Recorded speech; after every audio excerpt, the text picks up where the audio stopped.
Every morning has a new beginning and a renewed faith. It's always a perfect day because it's God's gift to everyone us sitting here this morning. So let's make a joyful noise to the rock of our salvation. Amen.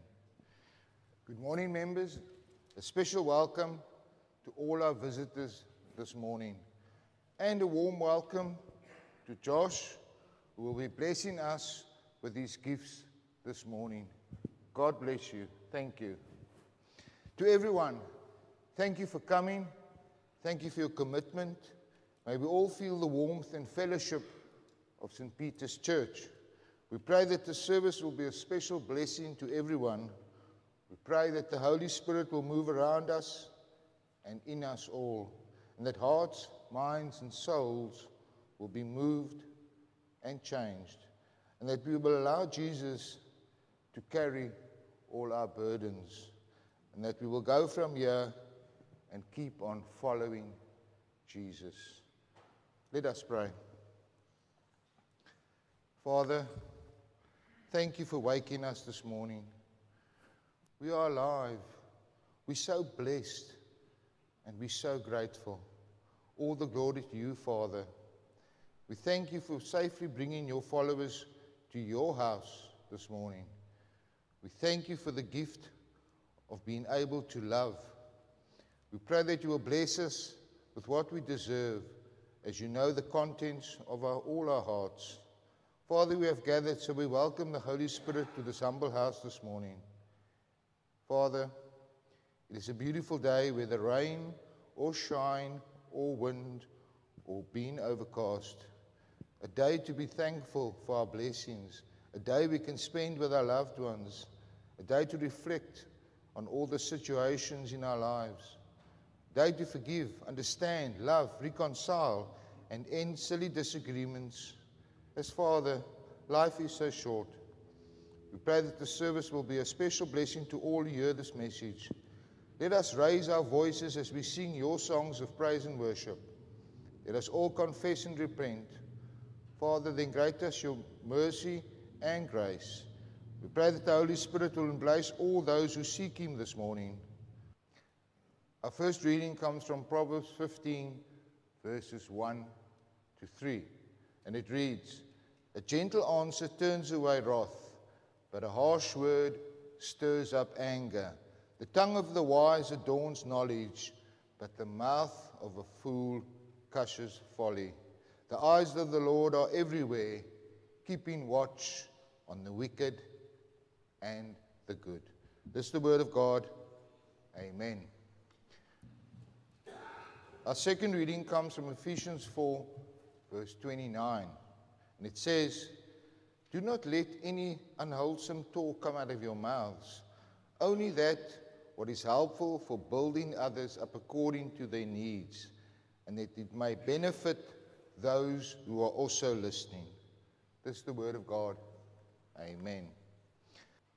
Holy Father, every day let us talk to you about all the things that bother us.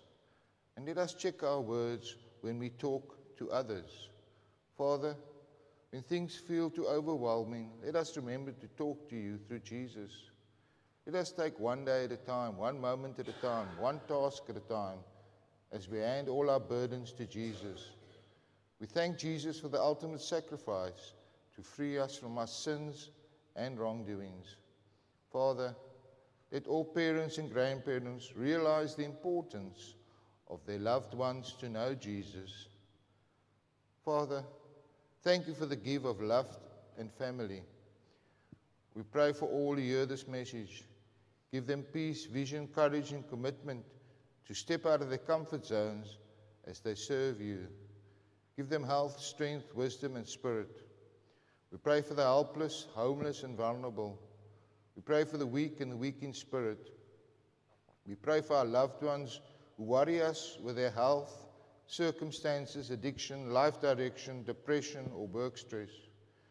We pray for our loved ones who do not know you, who have rejected you, or whose faith has been shaken. We pray for all those who are sick or frail. Father, Lift your healing, your mercy, your comfort and peace to Oma Alice, Carol Rautenbach, Uncle Ted and Auntie Shirley, Dawn Wilken, Chanel Meyeren, Llewellyn van Grenen, and all those in our congregation who have or will have operations or medical procedures. Father, you know who they are. You know their needs. Father, we pray for our loved ones who are sick, who have aches and pains, who have grief and sorrow, who need prayers. Please give them your comfort, your healing, your peace, and your relief. We pray for family and friends so that reconciliation and peace may reign. We pray for all those who are plagued with negativity, doubt, or all those who complain constantly. Let them see the beauty of your creation once more. We pray for comfort and mercy for all your followers who bear the burdens of pain and sorrow. Let those in their final days accept your comfort, rebirth, and eternal life. We pray for healing or change of heart for all those who are hurting in some way. That self-righteousness be replaced with humility. That worry be replaced by peace. That faith replaces fear. That harsh words become gentle. That pain be returned into relief and comfort. That depression be turned into inspiration. That hearts and minds are changed when you're hearing the truth of your word. Father, thank you for your mercy and your grace. We ask you to lead us into the coming week and keep us from making mistakes. Help us to never disappoint you through our words, actions, and thoughts. Father God, thank you for loving us. Lord, in your mercy, hear all our prayers.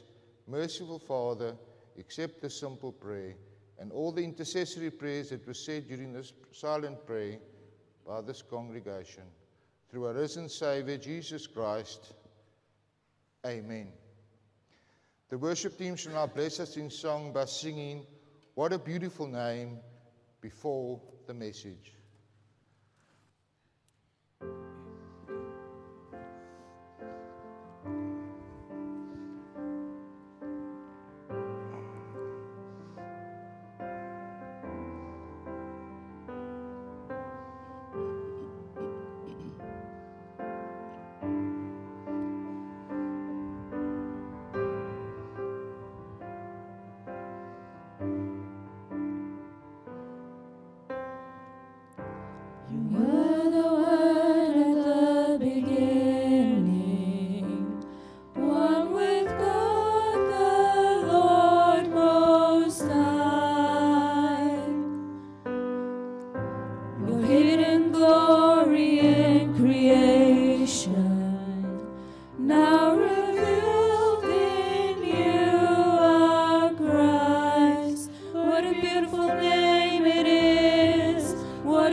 Thank you, worship team. Thank you very, very much. Thank you.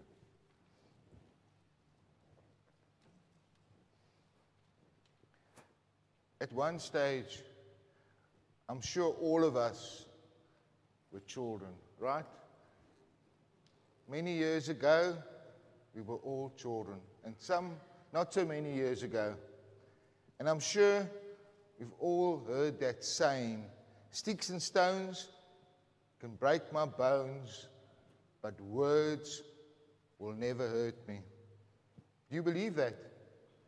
Do you believe that words will never hurt you? Is it true? Do words actually hurt someone? Think about it. And I tell you this morning, words actually hurt someone. And words, they come so easy for us. It's so easy to open our mouths and talk. Not so. But are those words the right ones we need to say at that moment? Have you ever been so frustrated that you've got no self-control? You've got no control over what comes out of your mouth. You've got no control of what you're saying to another person or to a group of people. And those words echo in the minds of those that receive them. Think about it. I can still remember words that were said to me many years ago. I can still remember what was said. I can still remember the situation that I was in. And those words, every now and then, they echo in my mind. Now, a pastor tells a story.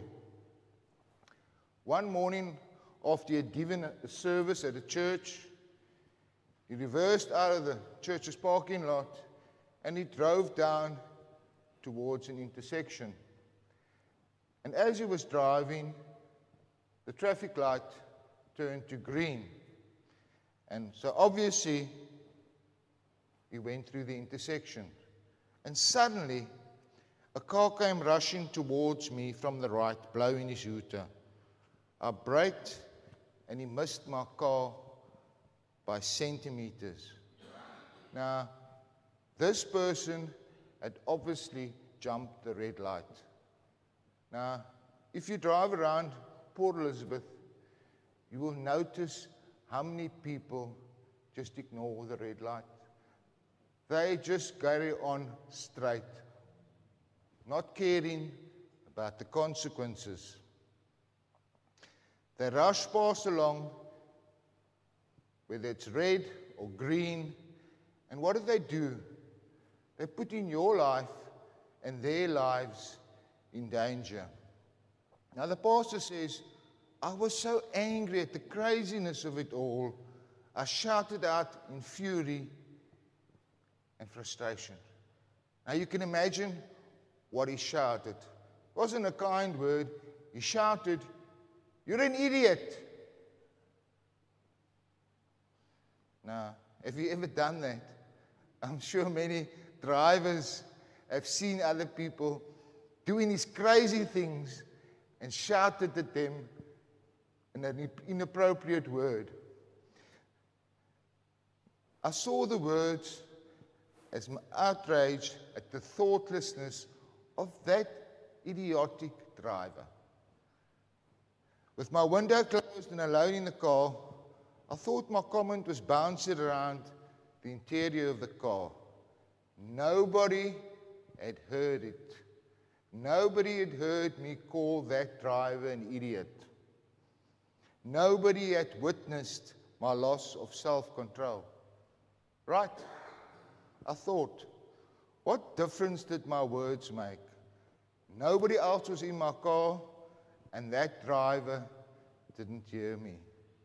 But the answer was obvious. Who had heard me? The Lord had heard me. He had heard me say those words. Yes, the Lord had heard my words, my swear words, my words said in anger. And obviously, the Lord also hears all those words which are pleasing to him. And Jesus says, but I tell you that everyone will have to give account on the day of judgment for every word they have spoken.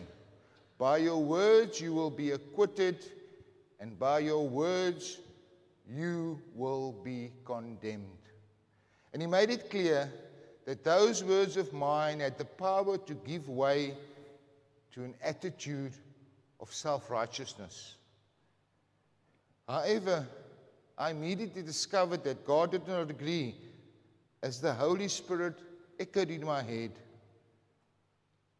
saying, I've created no one by that description. God doesn't make mistakes.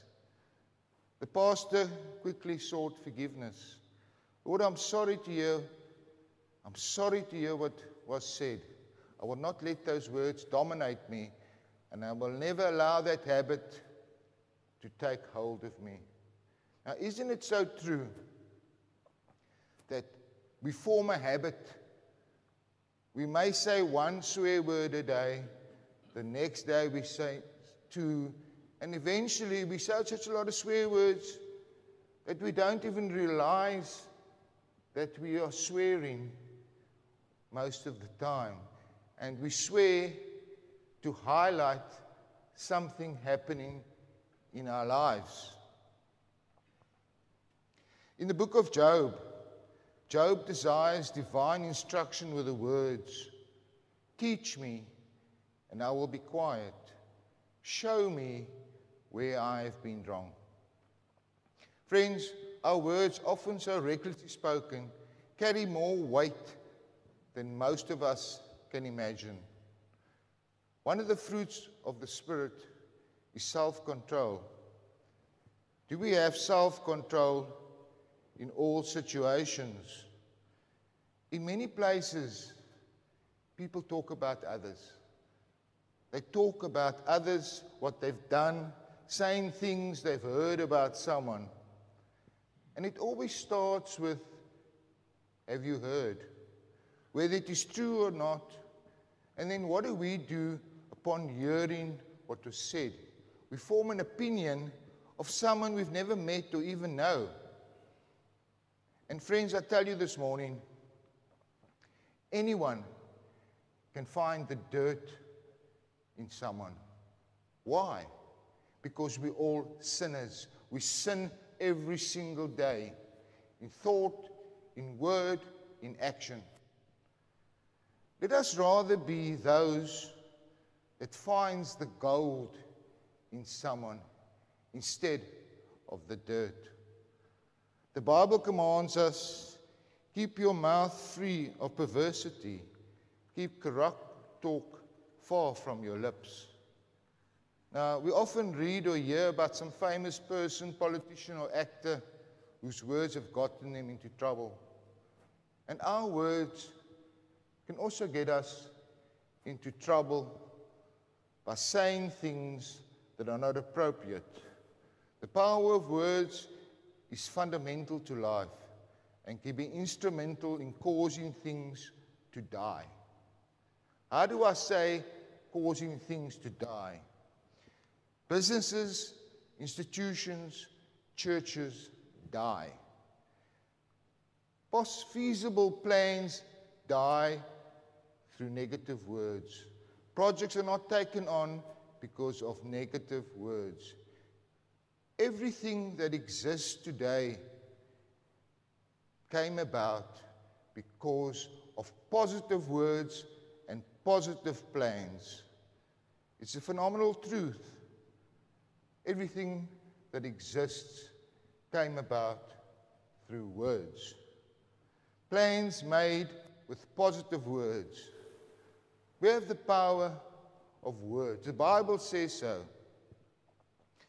The Bible says that no word that we speak is without significance. Now, folks, many people talk about promising something. Never promise something if you can't deliver. So don't make promises you can't keep because you're giving someone false hope. The power of the tongue is giving someone false hope. Our words count big time, and that might be a good or a bad thing, depending on the words we choose. Now, a scientific study has been done on children who have been raised, who were nurtured with words of improvement, balanced with love, and those who were belittled by the words spoken to them. Whatever was built in us, be it beautiful or distorted, is directly related to the power of words. The power of words said to you by a parent, sibling, teacher, or friend. They may have given you a sense of self-worth, or may have broken you down that you feel inadequate. When your business fails, when your relationship fails, when your problems persist, what you have is a result of your own lips by cursing the situation instead of calling down the blessing of God on it. Isn't it so true? Many people, when they have a problem, they'll rather swear and curse about the problem instead of asking God to help them in the situation. God has blessed us with the power to give life by two means: creating life and verbally bringing to life. We understand the power to bring forth life, but we also call to account the power of our words to produce death or life. What does the Bible say about this? The Bible says the tongue has the power of life and death, and those who love it will eat its fruit. Jesus tells us in the day of judgment, everyone will stand before God to give account for the words they have spoken, unless those words are pleasing to God. I'd like to ask you this morning, what if the words you spoke every day appeared on your skin? Would you be embarrassed, or would you show them to everyone? We're human, we're sinners, we sin every single day. And I'm sure that all of us sitting here this morning has had some type of argument or disagreement with someone, whether it's your spouse, your parents, your children, friends, and some very hard words were said in that situation. And then these people don't speak to each other for weeks, for months, for years, or never. And I'm sure everyone has heard of a situation where someone is not speaking to another party. Now I'm telling you, before you enter into that situation, words that you speak cannot be taken back. They linger in the mind of those who receive them, even if you did not mean them. And when we argue, we say things we don't actually mean to a loved one, to a friend, and we regret it afterwards. But it's too late. It's too late. In all relationships, I tell you this morning, let us first taste our words before we spit them out at someone. Let's rather embrace the gift from the Holy Spirit, the gift of self-control. From now on, let us dedicate ourselves to the speaking of God's word, not only those from the scriptures, but rather words of love, wisdom, healing, and life to others, words that enlighten and identify us as Christians, words that multiply health and wholeness, Words that warm the heart of those who are listening. Words that are pleasing to God. And let us always be mindful of what we say. The Bible says, when there are many words, sin is unavoidable. But the one who controls his lips is wise. This stresses the importance of our speech and the wisdom that comes from being mindful of one's words. It serves as a message that excessive talking can lead to sinful actions. Now, I know of a lot of people who have gone for job interviews, and you can talk yourself into a job, and talking too much, you can talk yourself out of that job in that interview. And some final thoughts about words. Words are very important to all of us because that is how we communicate. And they shape our reality. Words shape our reality. And they influence our emotions and define our identity. They can inspire, heal, and empower. They can have a ripple effect on positivity and change. However, words, they can also hurt, destroy, and limit, leaving deep scars that never fully heal. The responsibility lies with all of us to choose our words carefully as they actively create the world around us. Positive words can uplift and inspire. Negative words can lead to despair and destruction. The dual nature of words is evident in their ability to mend a broken spirit or leave deep scars that never truly heal. Now, you may want to know, what do I do after having an intense argument with someone? And I'm sure we've all had that argument and we feel bad after it. How do we reverse our hard words that were said? We cannot take back our words, but we can try and fix things. Friends, after an argument, it's true that emotions run high, but it is crucial to take steps to reconnect and heal the relationship, whether it's your partner, your spouse, your friends, your family. There are feelings of disconnection. You feel disconnected to that person that you've had an argument with. And you hurt, you're angry, there's frustration.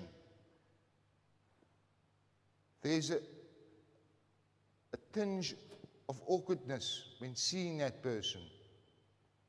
And there is a need for reflection. How did this come to this point? How did this happen? And it is common to need time to process what has happened. And space between the parties is important, because this reflection can help individuals understand their feelings and their triggers that lead to the argument. Now, I want to tell you that you can heal a broken relationship with someone that you've had an intense argument. Why? Because we're Christians. We forgive. We move on. We forgive that person that we've had the argument with. And I want to tell you, in this month of December, in the birth of our Savior, I want to tell you that some people do not need to exchange gifts for Christmas. What do they need to do for Christmas? They need to exchange apologies. They need to exchange regrets. They need to settle their differences. They need to make peace, then forgive and seek healing. And friends, this would be truly a blessed Christmas. All the glory to the Father, the Son, and Holy Spirit. Let us pray. Father, let all our words, our thoughts, and our actions be pleasing to you. Let the Holy Spirit guide us as we speak. Let the Holy Spirit guard our mouths, and let us have self-control in all situations. We ask this in the name of Jesus, our Waymaker, our Savior, giving God the glory. Amen. We conclude the service by standing to sing Silent Night, and please remain standing for the benediction.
May our Lord bless you all with the riches of his grace, with the treasures of his love, with the comfort of his mercies, and the strength of his presence, and with the touch of his care. Go in peace. Amen.